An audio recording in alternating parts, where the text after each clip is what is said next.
Morning, Shannon. Thanks for Morning. joining me this morning. Really appreciate it. No problem. Just to introduce, Shannon was a client of mine from July to about October last year. Does that sound about right? I think it was April to July. April to July, really? I was looking through my old emails this morning, trying to kind of work it out. So Shannon and I have had quite a lot of dialogue since as well, haven't we? So it's been over 6 months then since we finished working together. Wow, Yeah. how time flies! Yeah, no kidding.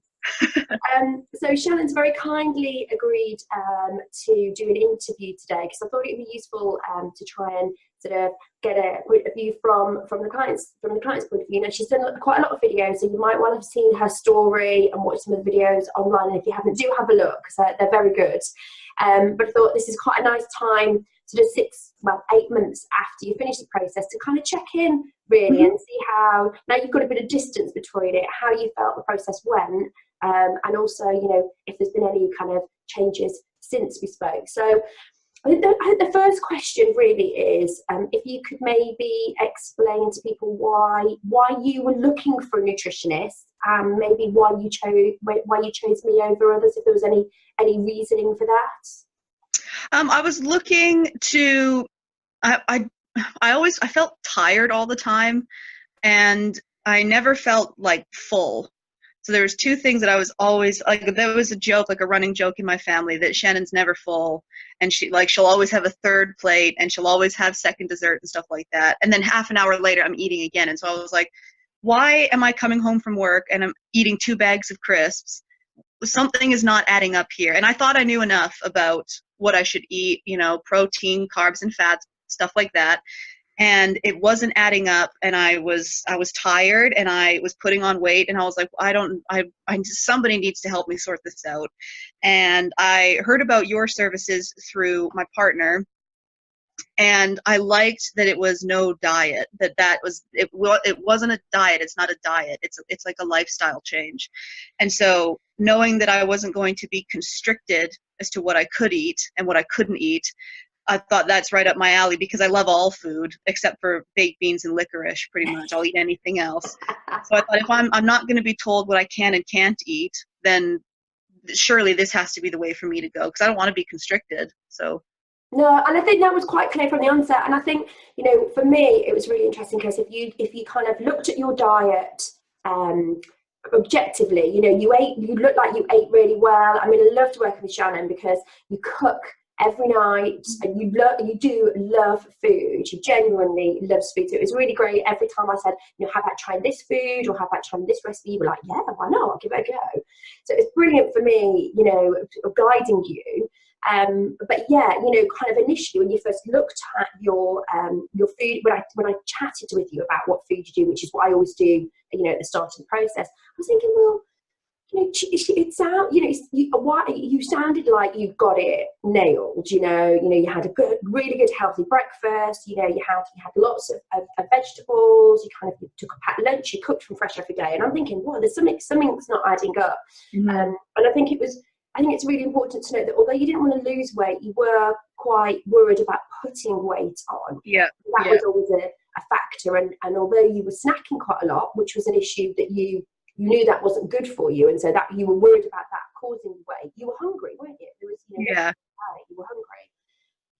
And that's why I love the app that we use for the logging of the food, because that straight away showed me where the gaps were, because you can actually immediately see. So as much as in your mind and in my mind, your lunch looked quite substantial, then when we actually saw for real what you were actually eating at lunchtime, then that was one of the biggest things that we changed straight away, wasn't it? Was kind of what you were having at lunchtime.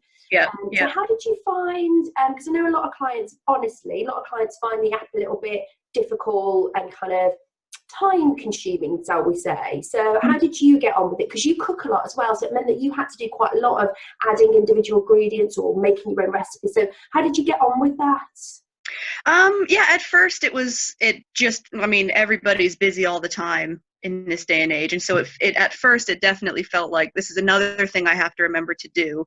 But you can create little shortcuts for yourself. So I make myself a portion of vegetables every day for lunch, 2 servings of carrots, 1 serving of cucumber, and 1 serving of tomatoes. And so I could make that a meal. So not every day did I have to put in carrots, cucumber, and tomatoes, or whatever and I usually have cottage cheese, so I could make that cottage cheese portion and then just tick. And you can also copy and paste from the previous day. So if you're having something as leftovers, you can say, oh, I'll have that same thing, just a half portion or something like that. So once you really understand the app and you can find the little shortcuts, it was just one of those things that, it sort of, when you sat down to eat, it was like, I have to log this. It sort of, every time you ate, it sort of came back to you like, oh, right, I need to remember to log this in. And so I really liked the app. I liked that I could see, not only on your side could you see what, my micronutritions were, but I could also see things like, am I drinking enough water? Have I had enough vitamin D today? That sort of stuff. So I really liked the app, and if I ever feel like I'm going down a route of bad eating, that's the first thing I would do is download the app and start recording again, so I can figure out where am I going wrong. Is it have I dropped off on breakfast or anything like that? So that's cool. That's really good. Yeah, because it is time consuming, but like you said, if you kind of get into a habit of doing it all the time, it literally is a couple of seconds once you get used to it, isn't it? It's just getting over those initial ones. That's good.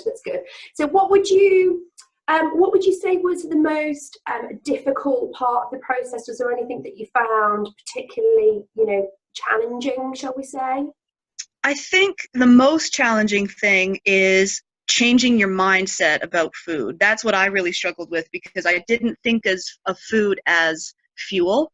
I thought of it as a necessity and tasty. And so it was hard to start thinking of it as, no, I need to eat this because it's good for this part of my body, or this is good to eat because it has more vitamin D in it. It's the wintertime and stuff. So you start to think more that what you're eating is like what you're putting in your car. It's all great if your car's nice and shiny, but if you're putting in diesel instead of petrol, well, that car's not going to run. And so having to change my mindset, and with that came not feeling guilty about what I ate. And I think a lot of diets have a tendency to make you feel that you ate that and that's bad. You're bad for doing that. That's a junk food. That's a cheat day food. And I never really liked that mentality. And so if I wanted a chocolate bar, it was hard to be like, no, because Wendy's going to think I'm being naughty. And it was like, no, that's not it at all. I'm choosing to have this. I want it today, or I could save it for tomorrow. So changing the mindset was a little bit difficult, but that was one of the biggest rewards, actually, was being able to look at food differently. So initially it was looking at it like, I have to eat 5 servings a day and blah, blah, blah. And now it's more of I need to make sure I get my 5 a day. I want to have my 5 a day. Yeah, because you feel the benefit, which is brilliant, isn't it? And you're dead right. I think this is the big problem with the diet industry is, you've hit the nail on the head, is they call food things like sins, when you can have a cheat day and things like that. And you're like, well, actually, no, it's kind of, all food has value, whether it be, that you want it emotionally, you want it, whether you enjoy the taste of it, or whether it has nutritional value. It all has value. And so, you like the taste of chocolate. And so why shouldn't you have chocolate as long as you're getting your 5 a day in, then you can have that chocolate. And I think, that's a big change in everyone's mindset, isn't it? It's being able to say, it's okay, I like it, and I'm going to have it because I enjoy it, and actually taking the time to enjoy it, isn't it? Yeah, absolutely. Take the time to enjoy it. That was another thing. Don't scarf it. Think about it and go, this tastes really nice. I'm really enjoying this. That's another thing that completely changed, was not eating a chocolate bar in 2 bites, but instead because that's the guilt thing, isn't it? Because we feel guilty, so we kind of want it, but then we kind of we think if we eat it quickly, then no one will know we've had it. Absolutely. Yeah. Oh, that's good. That's really good. That's really good. And how, what do you think? I always say that the program, I try to sort of liken it to like health by stealth, and it's kind of like little changes over time, and then it suddenly becomes habit. I mean, do you think that's a fair analysis of the process? Did you find that yourself? Yeah, definitely. It was the little things that sort of became second nature. And then when you think about it, you go, oh, I never did that before. That's good. So an example would be, if we're having a quick dinner and we're just having, cotton chips, not from the takeaway, obviously, but like frozen cotton chips, I wouldn't have condiments. Instead of having like ketchup or mayonnaise or whatever, I would just say, no, I'll just have it plain with a little bit of salt and pepper. And because because I already know that this meal is not one of the most nutritionally that I could do, so let's take something out and let's have a glass of milk with it instead, sort of thing. So those little changes. And then I also noticed when I would go out to eat that I would look things out on the menu that had a lot of vegetables, and if it didn't, I would order a side of vegetables. Great. So that I can have a pie or a steak, but then also make sure I'm eating my vegetables, because then when you get home from the dinner, some people will go, oh, I've just went out, I had a great big steak, I feel bad about myself because I've gorged on this. But I would go, no, but I had my vegetables as well. So I can eat that steak because I've had my 5 a day, so not a problem. And I used to be very much like that. I used to kind of like, I love salad in the summer and stuff. And when you go on holiday, I'd order, a salad for the table. And I'd get home and I think, oh, I've ordered a meal already. I can't, I couldn't possibly order a £5 side salad as well. Yeah. And now I'm like, actually, no, I will, because exactly, I will feel better for it. And, and I deserve it. I'm worthy of having that £5 side salad. It's madness sometimes, isn't it? How psychologically we feel about kind of food. And I would also kind of not order a salad, even if I fancied like a main course salad, because I'd be like, oh, that's a bit of waste of going out. I need to have something that's that's really decadent. And now I don't. I have what I want. Yeah, absolutely. The psychology behind food is amazing, isn't it? I mean, we've talked about this an awful lot through the process, and it's amazing how emotionally we're attached to food, isn't it? And how it can tug at us in ways we don't imagine. Yeah, definitely. And I think a lot of it comes with the feeling of comfort. And so an example is, I love shredded mozzarella. I don't know why, but I love shredded mozzarella. And I bought it for the first time a couple months ago because I was making chicken wraps or something. Okay. And I tasted it, and it brought me to being a kid and having my mom make egg and salsa wraps with mozzarella. And so it was like, oh, this is all I want to eat right now, is this, because it's making me feel happy and it's making me feel comforted. But then if you do too much of it, it becomes sort of stagnant, and that specialness of it is taken away. Yeah. And that's the whole thing with treats, isn't it? Is that this is a special thing. This is a banana bread that I've baked, and I want this to be special because I put time into it. Or this is a recipe from my nan, and it's a special thing. If you're constantly relying on it to make you feel good, then the amount of return you get from it just decreases over time. So make it a treat, and don't feel bad about it, but make sure that if it's special to you, keep it special. Exactly, yeah. And I think we have, for me, some of my sort of favourite memories are around food. It might be a beautiful restaurant that I went to on holiday, or a lovely meal with friends where we had a really really good night. Sometimes it might be the food, but often, like you said, it's not necessarily amazing food. It's kind of food that conjures memories, and that's what comfort food is, isn't it? It's not necessarily a big plate of chips. Is actually food that brings emotional comfort from memories. And and it's about balancing, if they do happen to be shredded mozzarella, it's about balancing when we have that. I'm so confused. Well, that definitely. So how, you've been sort of 6-8 months off the process now. Are you still eating in the same way as you did when we were working together, do you think? Oh yes, definitely. Yeah. And it's not, it's because my mindset has changed. It's because I'm thinking more about what's going in. So I had to go back to Canada for 2 weeks in September, and I stayed with my dad. And even when I got there, I said, right, we need to go to the store because I need my carrots. I need, I've got to get my cottage cheese. I want to have my overnight oats. So you need to get frozen blueberries. So it wasn't like, oh, that sort of thinking is only for when you're at home. Put that thinking aside when you go on holiday, because it doesn't matter. But it has, because it's not necessarily routine with the food, but because I am feeling more consistent physically, I don't want that to go away. I haven't had a cold. I can't remember the last time I had a head cold, because I feel like, because I'm taking care of myself and my body's staying consistent and my weight's not fluctuating, that's one less thing I have to worry about. So if I can keep that the same, keep eating good food, keep having different grains, have my vegetarian meals 3 or 4 times a week, stuff like that, then I know that my body's going to feel great all the time. So I don't have to worry about that anymore. That's really positive. That's really positive to hear. And one of the things that surprised me about when we were working together is I always talk to clients about gut health, which we did. And you thought your gut health was kind of okay, and then about halfway through the process, you told me that you'd had what they called like a Rennie type thing, indigestion tablet. Yeah. You said that you'd actually hadn't realised that you'd stopped taking them and not realised, and I thought that was really powerful, because actually, you were taking them regularly, but just thought that was how you were going to be. That was normal to you, wasn't it?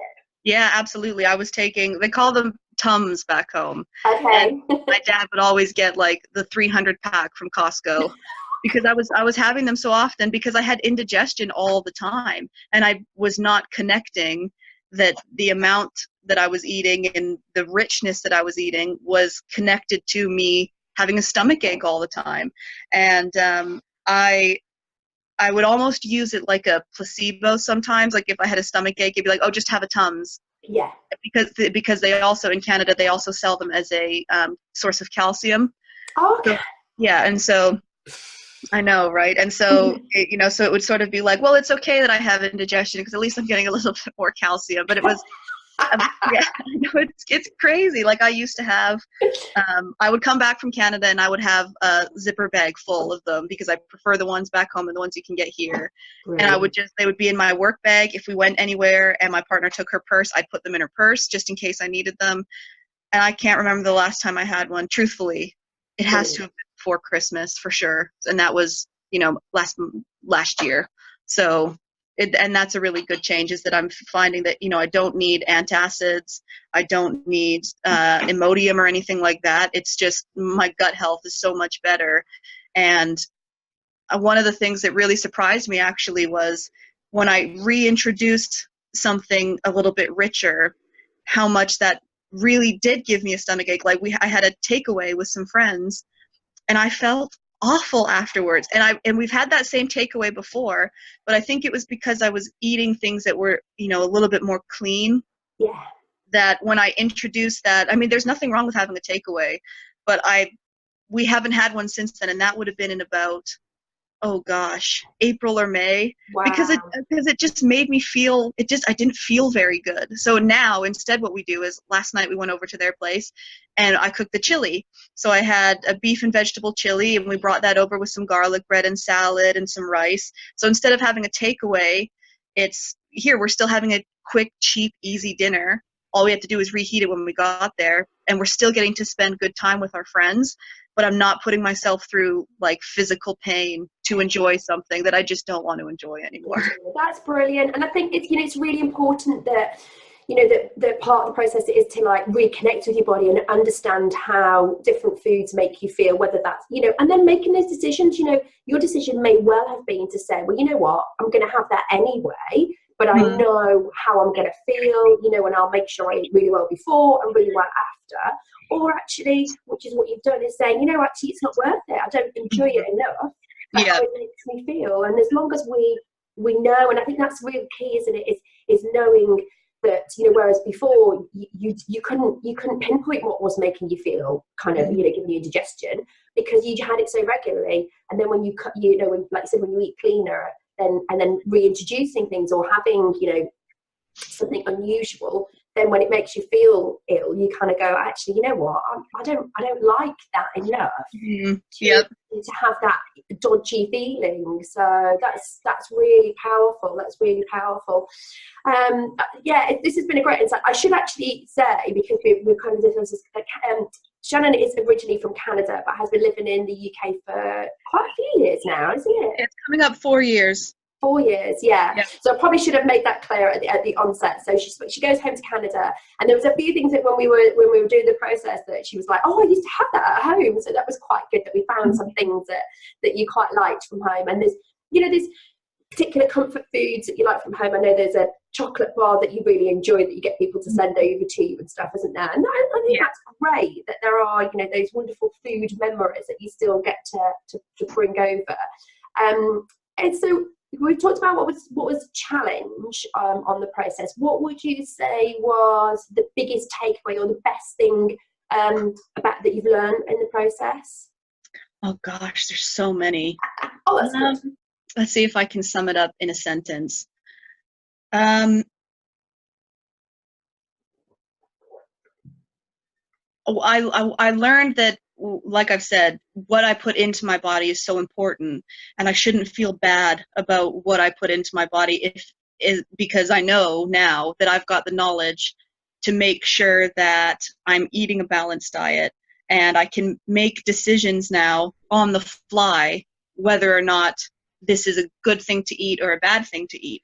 And so, you know, my store cupboards are so varied. You know, it used to just be white rice and white pasta, and now there's couscous, and we don't eat white rice anymore. We only eat basmati because that's a whole grain, which is not altered, right? And so, and there's bulgur wheat, and we're trying different ways to have protein, and we're trying vegetarian things, but I don't feel that it's a burden. Like, it's not something that I have to really think about. It sort of just comes second nature now, is being able to, you know, make my list for the week of what we're going to have for dinner. And I go, okay, well, I got to have oily fish in there because I haven't had, because it's wintertime, I need some vitamin D, so let's put oily fish in there. And, you know, I'm having a beef meal tonight, so let's make tomorrow night either fish or vegetable based. And let's make sure that I've got my fruit ready to go for the week. So it's second nature now. And I think the thing that really solidified that there was a full shift is when I had to go back home for 2 weeks, because all of those habits came with me. Yes. And I would go out to eat with friends, and I'd go out to a restaurant, and I would get something like fish tacos because I know that it's fish and it's, you know, lighter than other proteins, but it's got loads of vegetables come with it. Okay, so if I'm going to go out and enjoy myself with my friends, I want to make sure that I'm still eating well. And it wasn't like a guilt feeling. Oh, I'm like you said, oh, I'm going to go out and have a salad because I don't want to be bad. But it's like, no, I want a salad because, you know, maybe my lunch, I only had one serving of vegetables in it. So I want to top myself up because I know that it makes me feel good. Yeah. And so that direct correlation between, you know, a consistent, varied, healthy diet and feeling good and not getting sick has been great. That's the biggest takeaway. And I like that I'm able to sort of pass that little bit of knowledge that I have now on to others. So if my partner says, oh, I'm getting hungry at about 10 a.m., so I'm going, ding, your breakfast isn't big enough. What can we do to bulk your breakfast up a little bit more? Or, you know, if we're over at a friend's house and they say something, I go, oh, maybe next time try it with couscous because it doesn't take as long to cook and it's great in whatever you're making. And so being able to sort of share that knowledge as well has been really nice. And it's a very non-confrontational way, because you're not starting it with, well, I'm on this diet or my dietitian says. It's just sort of that second nature. I know that this makes me feel good, so I'm going to continue to do that. That's brilliant. That is so positive. It's so heartwarming for me to hear things like that, because that is exactly what I hope is that yeah, it's a learning process, isn't it? You know, I'm not giving you a diet plan and sending you away for 3 months and this is what you eat and you learn nothing. It's about understanding your body and what you like. And you know, it was such a pleasure to work with you because you do love to cook, and you know I love to cook, so it was really great. And you like to bake, and you know, and I think for both of us, it was good that, you know, you were worried that I was going to kind of tell you weren't allowed to have, you know, if you made that banana cake, you couldn't have it. And that's not what it's about. It's about saying, well, yeah, make that banana cake, enjoy it. And so, yeah, it was a really good process, because I love to work with people who want to cook more. And some of my clients, you know, are quite afraid in the kitchen. But you always cooked anyway, so that was brilliant. And it's so heartwarming to hear that, you know, that you're passing that knowledge on, because if we can spread the word, then even better. Yeah, absolutely. That's awesome. And so you said that one of your original reasons that you came to see me was that you were feeling tired all the time, lack of energy, and I'm assuming that has improved since changing your eating habits. Yeah, definitely. Obviously, there are like external factors other than food. The amount of sleep I get, and my work is quite stressful, so that that adds on to it. But I don't feel sluggish. I think is sometimes you wake up in the morning or you get to 2 o'clock in the afternoon and you feel like your spirit is 2 feet behind your body because you're just so slow. I don't get that anymore, and it makes it so that it makes it easier when I do have a stressful day to sort of tackle that stress because I'm not physically run down. So it's easier for me to sort of go, no, I can handle this. It's okay. And because I'm feeling less tired, my motivation to stay away from treats, or to save treats, I should say, is higher. So if I know that I've eaten well for the day and I've had a stressful day, I don't come home and go, oh, I'm so stressed, I need some comfort food. Yeah.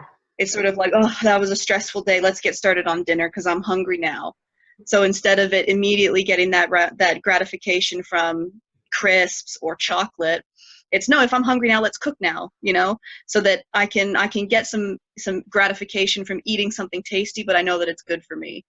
So yeah, I mean, work is still stressful, and sometimes I don't sleep very well, but I know that my tiredness, if I have a tired day, is not linked to me not eating properly. No, that's good. And we did discuss that as well, but didn't we? We discussed ways to try and help you deal with the stress and improve sleep and stuff. But yeah, sometimes life is life, isn't it? And you just have to accept that it's gonna not get in the way. I think that's right. But yeah, that we're gonna have there's things that we have to deal with that we're not going to be able to take out unless we change our job. And that you actually like your job. It might be stressful, but you enjoy it. And so that's what we have to sort of take away, is get you into a position where you are best able to deal with that through being healthy and well nourished, and getting the sleep if you can and stuff. And then, you deal with the job and deal with those challenges better than maybe we would have done before. So yeah, I think it's important not to say